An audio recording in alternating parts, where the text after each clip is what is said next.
This is a presentation on the history of open heart surgery, really in the world, but focusing in on Canada. It's the Canadian contribution to open heart surgery. In history of surgery, there's a lot of skepticism about what were the limits of surgery. And as late as the 1874, one of the leading surgeons in London, England, wrote, "The abdomen, the chest, and the brain will forever be closed to operations by a wise and humane surgeon." In other words, there'd be no operations on the abdomen or the chest or the brain, according to him. And he was supported by Dr. Billroth, who was the chief of the surgical clinic in Vienna School of Surgery. And he wrote, "An operation on the heart would be a prostitution of surgery." That was around 1890. Billroth went on further. Around 1880, he stated, "Whoever attempts to operate upon the heart will fail, and he will lose the respect of his colleagues." Now, of course, surgeons undertake surgery, and in 1949, sort of like 60 years later, Dr. Bill Bigelow at the University of Toronto, he started to look into this a little more, and he said to his professors, and they talked it over, and one of them said to him, "Bill, do you really think you will ever be able to operate successfully on the heart?" Well, of course, that caused Bill Bigelow to start to think seriously about it. So who was Bill Bigelow? Why was he asked that question? What was the state of cardiac surgery in 1949? And what was Bill Bigelow's contribution to cardiac surgery? And it is a major, as you're going to find out, major contribution. Here he is, Bill Bigelow, born in Manitoba in 1913, graduate of Toronto, served during the Second World War with the Royal Canadian Army Medical Corps. And fortunately, after that, he did a residency at Johns Hopkins in Baltimore, and then came back to Toronto and joined the Department of Surgery. He eventually became really famous in surgery, as you can see, Order of Canada and the Canadian Medical Hall of Fame. He died 15 years ago.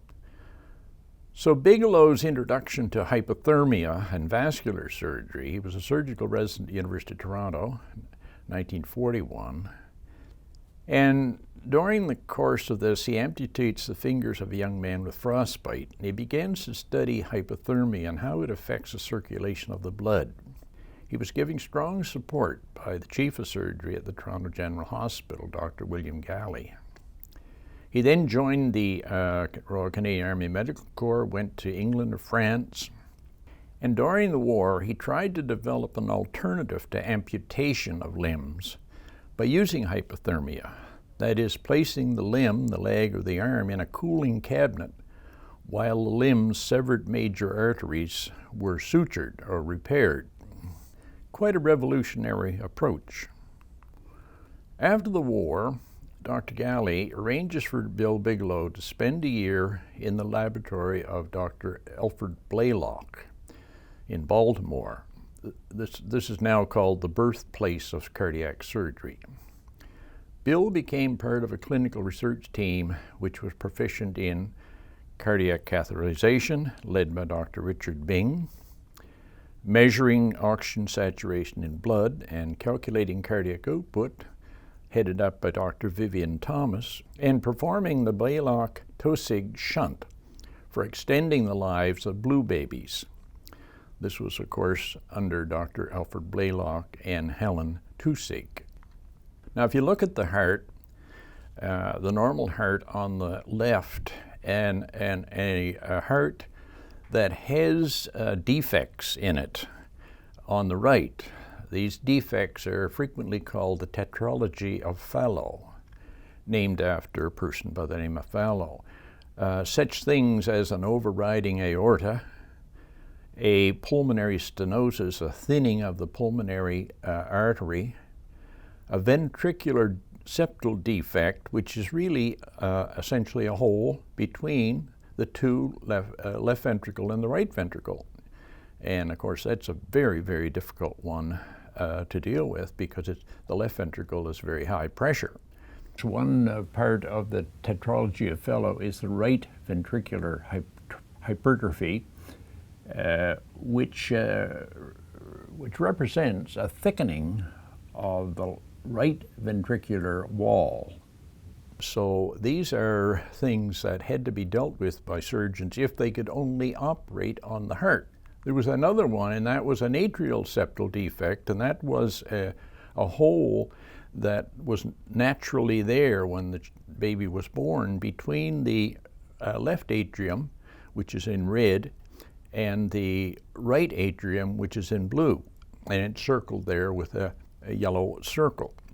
So that's what they wanted to be able to do, and that was the focus of what Bill Bigelow wanted to do, is to try to open the heart and do the operations that were necessary. So back at the University of Toronto, he's at the Banting Institute and he's considering the following questions. Can we operate upon and repair structures on the inside of the heart? Question mark. How can we stop the heart from beating? How long can it remain in a non-beating state and then be caused to return to normal function?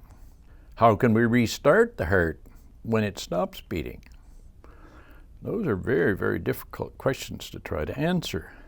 So he launched his program to try to answer those questions.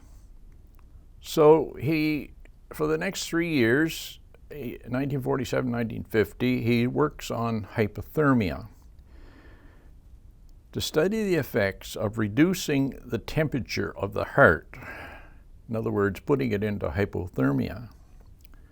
Normal temperature of the heart's 37 degrees. He wants to decrease it. And he wants to know, well, what if I decrease the temperature of the heart, what effect will it have on blood pressure, cardiac output, the electrocardiogram, the heart rate, on the blood chemistry, on the acid-base balance, on metabolism, and on brain activity. So he did experiments using mainly guinea pigs and monkeys to try to determine what effect would hypothermia, that is essentially freezing the heart, have on these various characteristics, mainly of the cardiovascular system and of blood. So the one that he focused on mainly because there was information that indicated that it would be very difficult to deal with this hypothermia because of the problem with metabolism. There had been studies done on the effect of body temperature on metabolism. You can see it on the left, and that it seemed that if you decrease the body temperature from 36 degrees down towards, say, 30 or 31 degrees, that metabolism would actually increase. And then it would gradually decrease down and be substantially lower at 22 degrees. Now, Bill Bigelow did some studies at Toronto in 1948, and he showed that the previous measurements that were done by other people were not accurate, and that he found that if it was done very, very carefully, and you can see his data in the upper right-hand corner of the graph on the right.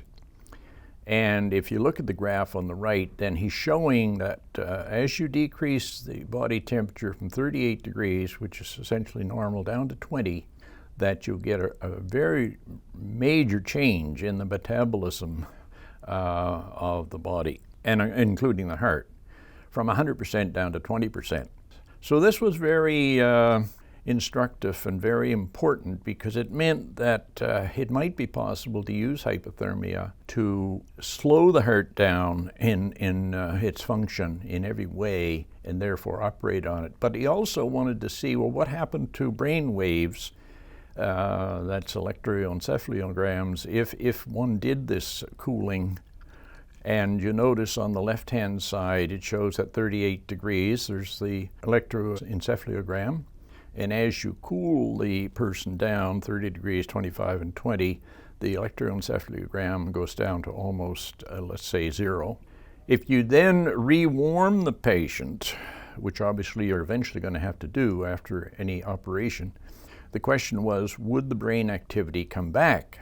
And of course, the right-hand diagram shows that as you rewarm, it gradually, the ripple in the electroencephalogram comes back, and finally you get back to essentially the normal electroencephalogram EEG. So that was that was useful to know. In other words, hypothermia was not going to endanger the brainwave activity. So finally, he came up with the hypothesis, which is shown here.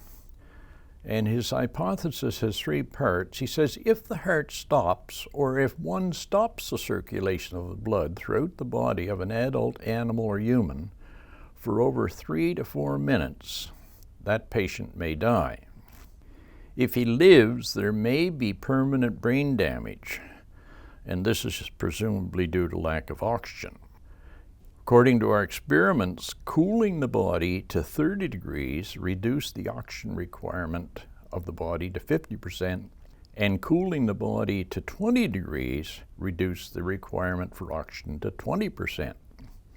So he says, perhaps a body temperature of 20 degrees will allow the interruption of the circulation for 5 times as long as was noted in the first sentence, that is 5 times 4 minutes, for 20 minutes.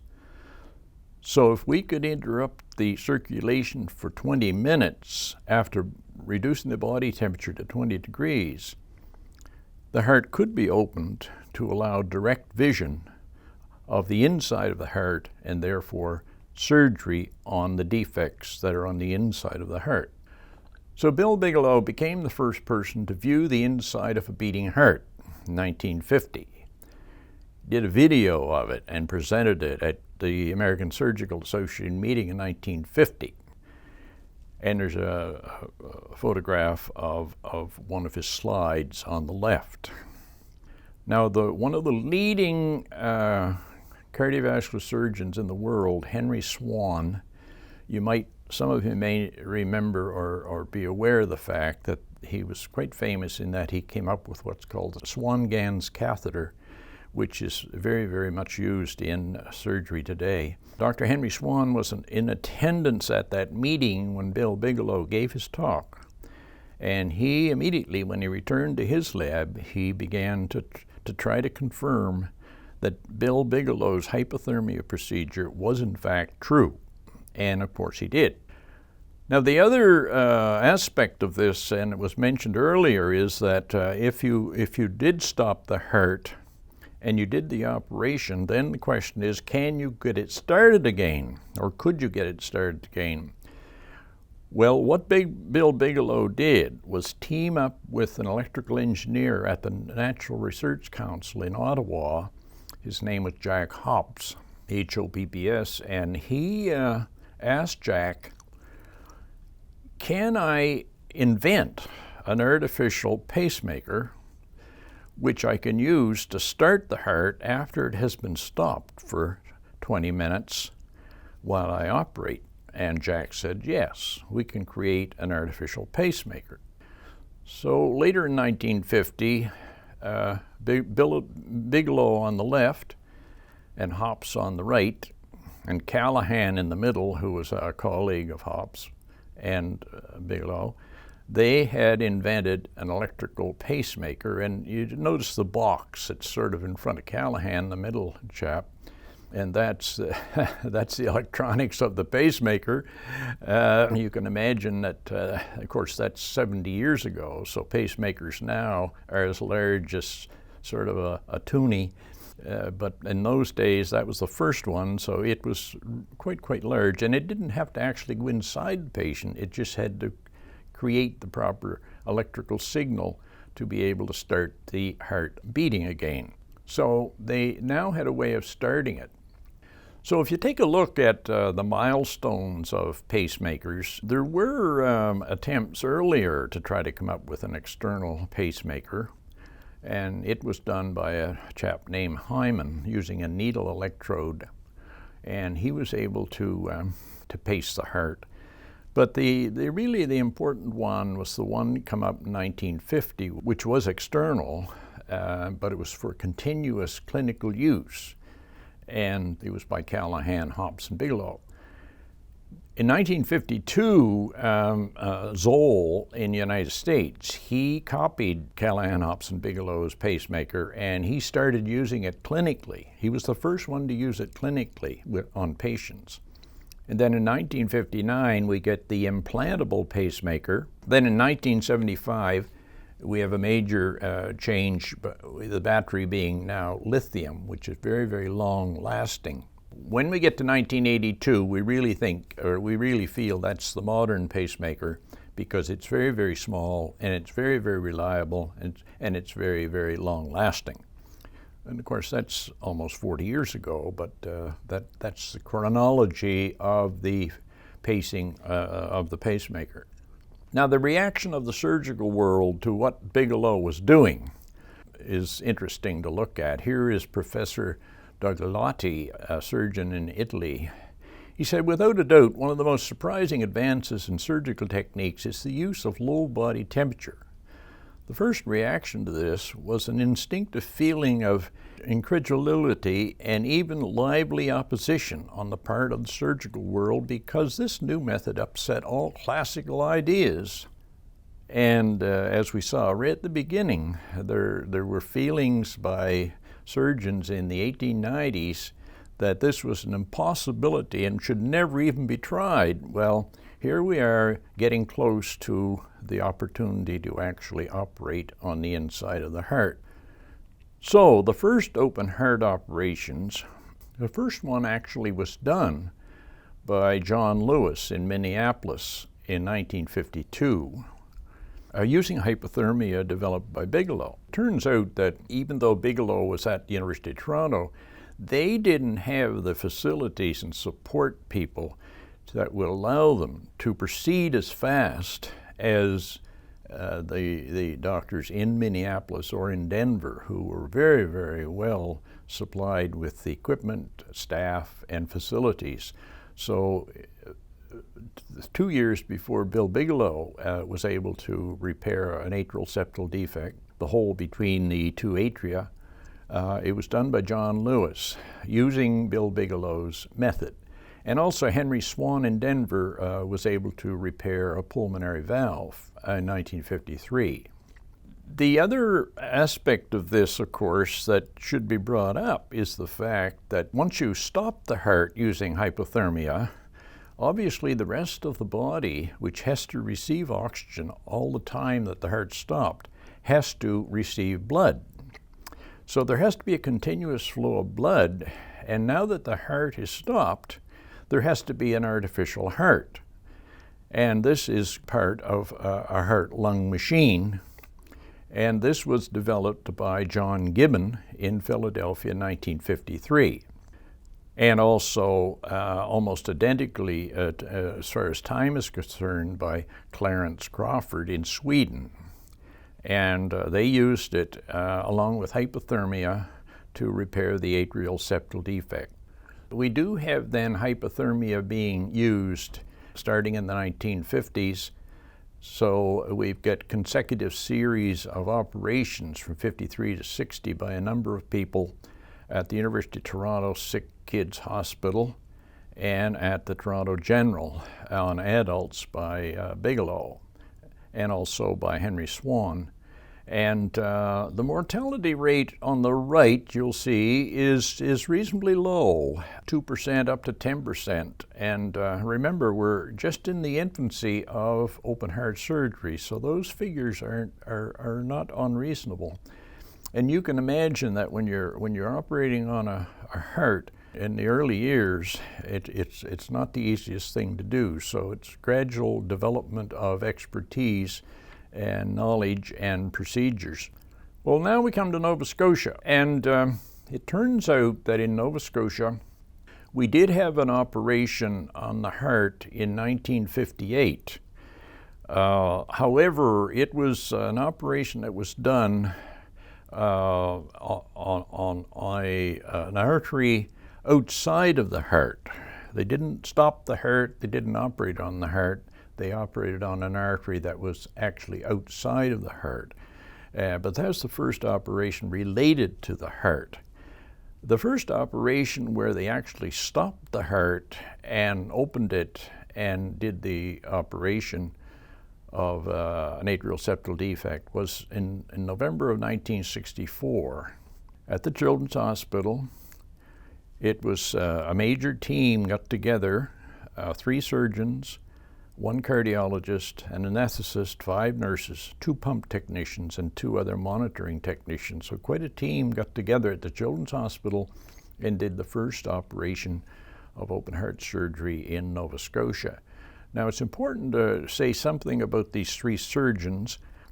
In the late 50s and early 60s, once the VG Hospital staff and Dalhousie Medical School realized that open heart surgery was beginning in Toronto and other places, they realized they didn't have any surgeons trained who could do open heart surgery. So they sent 3 students who had graduated from the medical school away. One went to Toronto to work with Bigelow. Another went to the United States to the Mayo Clinic and did pediatric cardiovascular surgery. And another person went off to England, to Birmingham, and trained there to be an open heart surgeon.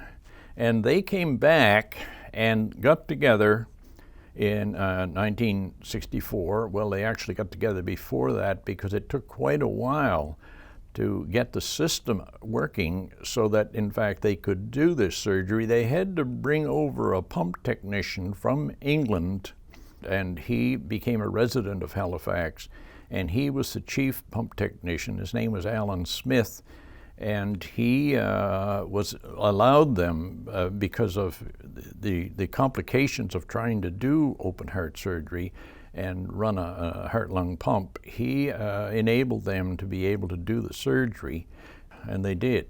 What we're looking at now are photographs of the 3 cardiovascular surgeons who were involved in the first open heart surgery in Nova Scotia.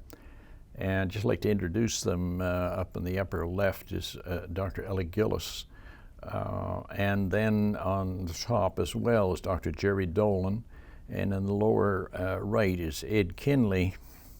And all these 3 gentlemen had trained to be cardiovascular surgeons and came back about the same time to Halifax in the early 60s and put together a team which was necessary in order to consider doing open heart surgery. They brought over a clinical perfusionist, heart-lung machine team from England, and were able to get them secured here in Halifax. And during the next year, 1965, they did a total of 20 cases, including not only children but adults. And so there were open heart surgery being done at the VG Hospital as well as the Children's Hospital. There also was a cardiologist, Doug Roy, who's on the bottom row on the left, and he was necessary, of course, because they had to have someone who was very, very proficient at dealing with the electrical activity of the heart. So this is actually the end of the story, and I hope you've enjoyed it, and we'll do another presentation some other time. Thank you.